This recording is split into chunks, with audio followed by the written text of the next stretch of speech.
Hace unos días subí un vídeo sobre la injusticia epistémica, un vídeo que podéis ver en el canal, no sé si igual lo puedo dejar por aquí, no lo sé, ya veré si puedo hacerlo. Y en él expresaba que sentía que los hombres se estaban quedando fuera del debate en el feminismo. Se le estaba aplicando una injusticia epistémica. Esto lo dije al final, como una percepción casi personal, y no lo fundamenté. Pues bien, unos días después recibí un comentario de una amiga, un comentario sin ninguna mala intención, que creo que pone de manifiesto el porqué de esta percepción que estaba teniendo. Vamos a verlo. Una persona blanca no sabrá cómo se siente el racismo de una persona negra. Vale. La frase habla de racismo, pero creo que el argumento que se usa es muy similar al que se esgrima también en el ámbito de los debates feministas, que al menos he escuchado argumentos similares a personas que se reconocen como feministas, ¿no? Así, esto también nos señala que no solo se produce una injusticia epistémica contra los hombres en el feminismo, sino que creo que también se puede estar produciendo una injusticia epistémica contra las personas blancas respecto a los debates en torno al racismo. La frase tiene muchos matices. Voy a reflexionar a partir de ello. La idea principal es: los blancos no saben cómo se sienten los hombres negros, las personas blancas no saben cómo se sienten las personas negras ante el racismo. Y esto es cierto. Son experiencias que no han vivido. Una persona blanca no puede saber cómo se siente ese racismo. Ahora bien, en esta frase pueden surgir unos significados implícitos sobre los que creo que me parece muy importante reflexionar. La idea de que las personas blancas no saben cómo se siente el racismo de una persona negra no puede significar nada de lo siguiente. Uno, que las personas blancas no pueden sufrir racismo. Entiendo que esto muchas veces se pone en duda y me parece como algo elemental. El racismo es el rechazo a otra persona por un motivo de raza, ¿no? Y creo que esto se puede llevar a cabo cualquier persona. Lo puede llevar a cabo cualquier persona, ¿no? Y segundo, que lo que una persona negra sienta o denuncie como racismo sea necesariamente un gesto racista. Dicho de otro modo, la frase de mi amiga no puede significar que se le dé la potestad o la autoridad a las personas negras para determinar qué es racismo y qué no. La injusticia epistémica nos dice que no podemos ni debemos invalidar el conocimiento que tiene una persona respecto a su experiencia, o no podemos anular la voz de una persona, ¿no? Como sujeto conocedor, como voz, ¿no? En mi vídeo anterior yo reflexionaba sobre lo diferente que es hablar sobre cómo yo vivo o cómo yo siento las cosas que hablar sobre cómo es el mundo y cómo son las otras personas. Hoy en día, respecto a cuestiones como el racismo, el feminismo, la homofobia, la transfobia, por eso junto todos estos temas, creo que se están produciendo dos tipos de enunciados, dos tipos distintos de enunciados. Uno que habla sobre conductas o expresiones, ¿no? Esa conducta, esa expresión es racista, es machista, es transfoba, lo que sea. Y dos, unos tipos de enunciados que hablan sobre las otras personas. Tú sientes esto. Todos somos racistas, todos somos machistas, todos somos transfobos, lo que sea. Hablamos del sentimiento que tiene otra persona dentro de ella. Si nos fijamos, ninguno de estos tipos de enunciado parece estar hablando de la experiencia propia de la persona. Ambos tipos de enunciados hablan sobre cómo son las cosas en el mundo, cómo son las otras personas. Y es aquí donde es a este escenario donde yo llego con mi tesis, ¿no? Como ambos son enunciados sobre el mundo o la otra persona, se tiene que poder producir un debate entre la persona que adjetiva o denuncia una conducta, una expresión o a otra persona como machista, racista, o homófoba o transfoba, un debate entre esa persona y la otra persona, y que la participación de la otra persona en ese debate no pase por encima de o anule la experiencia de la persona que adjetiva o denuncia. ¿Tiene sentido esto? Una experiencia desagradable no tiene por qué ser necesariamente producto del racismo, del machismo o de la homofobia. No tiene por qué ser, la propia conducta, la propia expresión no tiene por qué ser machista, racista o homófoba. Y se tiene que poder debatir sobre esto, sobre cómo interpretamos las conductas o incluso a las otras personas, sin negar lo desagradable que haya podido ser para la otra persona tal experiencia. El debate puede y debe existir sin negar la experiencia del otro, los sentimientos del otro. Es decir, una persona negra puede llamar la atención sobre una conducta, puede calificarla como una conducta racista, pero las otras personas, o incluso la persona implicada, creo que tiene voz y derecho también para debatir sobre si esa conducta ha sido racista o no ha sido racista, tanto la persona a la que se le atribuye la conducta como terceros. Eso sí, este debate no puede entrar a la hora de negar la experiencia o el sentimiento de la persona que denuncia o adjetiva esa conducta o a la otra persona. A cada tipo de enunciado, ya sea el que habla de conductas o expresiones o el que habla de personas, le corresponden consideraciones distintas. Vamos con los primeros. Los enunciados respecto a las conductas, a las expresiones o lo que sea. Yo en esto creo que soy un poco radical. Las conductas no son racistas, machistas o homófobas en sí mismas. No son algo en sí mismo. No son el adjetivo que pueden llevar las conductas. Es producto de la interpretación del receptor y del emisor. Y es el cómputo de la interpretación del receptor, del emisor y del contexto en el que se producen. A las conductas le dan significado a las personas. Se las da el emisor con sus intenciones y se las da el receptor, de nuevo, con sus interpretaciones. Una conducta es considerada amable por un emisor y quizás considerada violenta por el receptor. A veces una misma conducta es interpretada de la misma manera tanto por el emisor como por el receptor. En muchas ocasiones, una conducta es interpretada de forma distinta por el emisor y el receptor. En esos casos, la categorización, es obvio, se vuelve polémica y compleja. Es difícil decir qué significa realmente, qué valor tiene esa conducta. Pienso, por ejemplo, en el gesto del signo de la paz con la palma hacia adentro. Esto en Inglaterra, en Reino Unido, significa hacer esto, significa un corte de mangas. El signo, el gesto, la expresión es ofensiva, es violenta en sí misma. El significado depende, de nuevo, de la interpretación del receptor, de la intención del emisor y del contexto en el que se produce. El significado es producto de la suma de todos esos elementos. Entonces yo creo que una persona puede considerar que una conducta es racista, bien, esa es su opinión, pero por el contrario, la otra persona puede considerar que esa conducta no es racista. Creo que el debate debe surgir. No hay que anular la denuncia, pero tampoco la denuncia tiene que dictar sentencia. El debate debe surgir. La opinión de uno no puede ser más válida que la del otro. Ni el que afirma ni el que niega. Tiene que haber un debate. ¿Cómo se produce un debate sin negar la experiencia del otro? Bueno, yo creo que una conducta, podemos llamar la atención sobre cualquier conducta y calificarla como machista, como racista, como ofensiva. Eso es totalmente legítimo. Sin embargo, eso puede que la intención del emisor no lo sea. Y creo que la voz del emisor es importante y debe ser tenida en cuenta.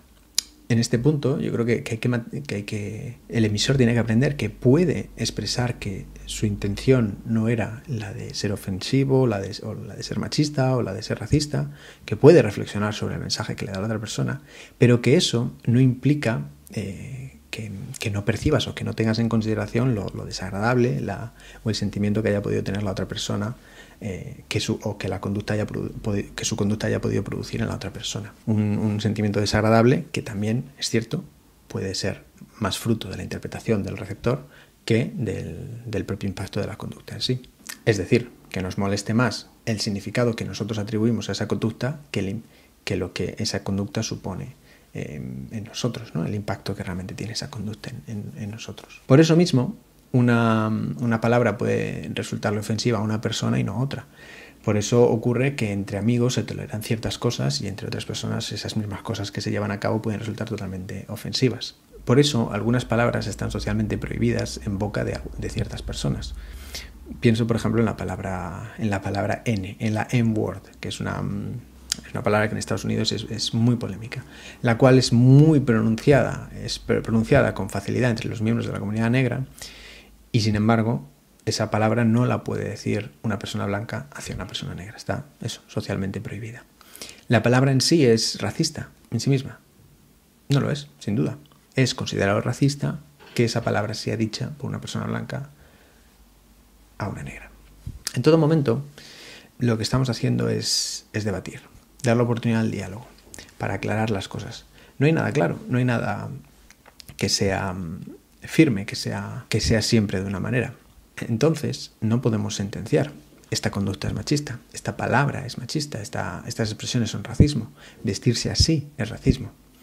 No, al contrario, debemos poder entablar un diálogo, pues el otro, el que lleva a cabo la expresión, la conducta, puede tener otra interpretación, otra intención de esa misma conducta y también creo que puede ser válida y debe ser tenida en cuenta.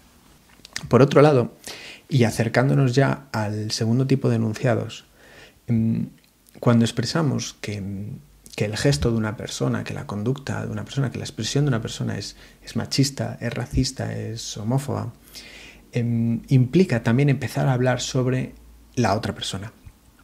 Más concretamente sobre las intenciones, las actitudes y los sentimientos de la otra persona. Y en este escenario, el otro, ese a quien atribuimos intenciones y sentimientos al categorizar su conducta, al adjetivar su conducta como racista, como machista, como homófoba, ese otro tiene que tener la posibilidad también de compartir su opinión, su interpretación, su intención y sobre su propia conducta. Y en este escenario, el otro, ese a quien atribuimos intenciones, sentimientos, actitudes al adjetivar y categorizar su conducta como machista, como racista, ese otro tiene que tener la posibilidad también de compartir su opinión, su interpretación, sus intenciones y su parecer acerca de su propia conducta, sin que ello, de nuevo, implique una invalidación del sentir de la persona que juzga o etiqueta su conducta. Es sencillo, es simplemente un reconocimiento del sentimiento de la otra persona, ¿no? Siento mucho que hayas encontrado desagradable esta conducta o que te haya hecho sentir así, pero no tengo esta intención o en mi cabeza esto lo interpretaba de esta manera o lo significaba de esta manera. No estaba pensando en rechazarte o esto no lo he dicho con desprecio, con odio hacia ti, ¿no? Puede haber de nuevo un reconocimiento sobre la experiencia, cómo lo ha vivido la otra persona y a la vez poner sobre la mesa cuál es tu intención y cuál es el significado que le estás dando a tu conducta. Creo que tiene que poder ser escuchada también esa voz. Y en este sentido, creo que hoy en día además ha caído como una verdad que yo creo que muchas personas entre las que me incluyo, hemos aceptado. Frases y ideas como que todos somos racistas, todos somos machistas, ¿no? En lo más profundo de nuestra mente y de nuestro corazón. Y claro, de nuevo, estos son enunciados ya que hablan sobre cómo somos nosotros. Este tipo de enunciados me parece muy preocupante por muchos motivos. Primero eso, porque aquí ya no estamos juzgando una conducta, sino estamos juzgando a toda una persona y a su sentir y a su pensar y a sus actitudes. Segundo, porque estamos acusando a las personas, a todas las personas de algo muy grave. Y tercero, porque al acusar a todo el mundo de lo mismo, estamos un poco perdiendo la perspectiva o estamos perdiendo un poco la capacidad de detalle, ¿no? Claro, si una persona, que vamos a dibujarla así, que nunca ha hecho nada a nadie, también es racista, es machista o es homófoba, claro, ¿qué es la persona que realmente es machista, es racista, es homófoba, es transfoba, lo que sea? Claro, ¿cómo apreciamos las diferencias entre uno y otro si todos somos racistas? ¿Cómo dibujamos las diferencias, los matices? Yo es cierto que me resisto un poco a esta idea. La acepté en su momento, pero empiezo a resistirme un poco a la idea de que todos somos racistas o machistas en lo más profundo de nuestros corazones. Porque, a mi entender, la idea del machismo, del racismo, de la homofobia, implica una serie de sentimientos y actitudes en una persona. Y creo que la persona que es etiquetada con estos adjetivos, que es categorizada con estos adjetivos, creo que tiene el derecho a hablar sobre cómo siente, qué actitudes tiene y qué sentimientos tiene. Las personas a las que le atribuimos la etiqueta de racistas, de machistas, de homófoba, creo que tienen que tener voz para poder decir cómo se sienten y qué actitudes tienen, para poder discutir la etiqueta que se les atribuye. Es más, creo que irónicamente tienen que tener más voz o su voz tiene más peso a la hora sobre discutir tales etiquetas porque se está hablando de sentimientos y actitudes y pensamientos que son suyos. Es decir, si tú a mí me estás acusando de machista o de racista, creo que al hablar sobre mis sentimientos y mis pensamientos, yo debería tener más voz y más peso, porque son mis propios sentimientos y mis propios pensamientos, que no tú que me los atribuyes a mí. Digo de tener más voz, pero no quiero anular a ti tu voz y tu opinión. A mí me interesa tu opinión, ¿no? Me interesa la opinión de los demás. Pero incluso lo que no quiero es que se produzca el efecto contrario, que uno me lo atribuya a mí y yo no tenga voz a la hora de poder hablar sobre mis sentimientos y sobre mis pensamientos y mi actitud cuando se me coloca ese tipo de etiquetas, ¿no? Sin embargo, creo que para negar esta voz, para negar la voz de las personas a las que les son atribuidas estas etiquetas, la crítica o los teóricos han jugado una carta muy astuta pero tramposa. La crítica es clara. Algunos gestos, algunas conductas, algunas personas parten de un racismo y un machismo o una homofobia muy interiorizada e inconsciente. La carta del inconsciente es absolutamente poderosísima. Y entonces se hace una pregunta que parece muy interesante y muy sofisticada, ¿no? ¿Qué pasa cuando hay un machismo, cuando hay un racismo, cuando hay una homofobia inconscientes? Cuando la persona no se da cuenta. Vale. Apelar al inconsciente es entrar en un terreno muy hermético, donde todo es posible y nada es comprobable ni demostrable. Es jugar a ser Freud, es cometer los mismos errores y abusos que los terapeutas que se creen más listos que nadie cometen. Decirle al otro lo que hay en su cabeza. El inconsciente es tan desconocido para el sujeto como para el extraño que habla del inconsciente del sujeto.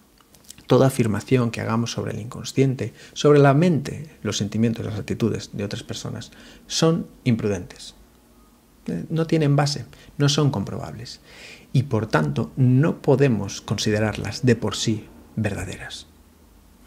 Hilando con el principio, una persona negra que denuncia un racismo no tiene la potestad y la autoridad para que eso que diga sea una sentencia y no haya debate ahí sobre ello. Como no podemos considerar verdaderas los enunciados que hacemos sobre los sentimientos y las actitudes de los demás, el debate no puede terminar ahí. Tenemos que darle voz también a las otras personas. El tema del inconsciente es muy interesante. El tema sobre estas ideas del racismo, del machismo, de la homofobia inconsciente es muy interesante y estoy investigando sobre ello y creo que es algo que voy a dejar también, sobre lo que hay mucho que comentar y reflexionar, pero lo voy a dejar ya para otro vídeo. Así que por hoy termino aquí porque creo que es un buen punto para cerrar.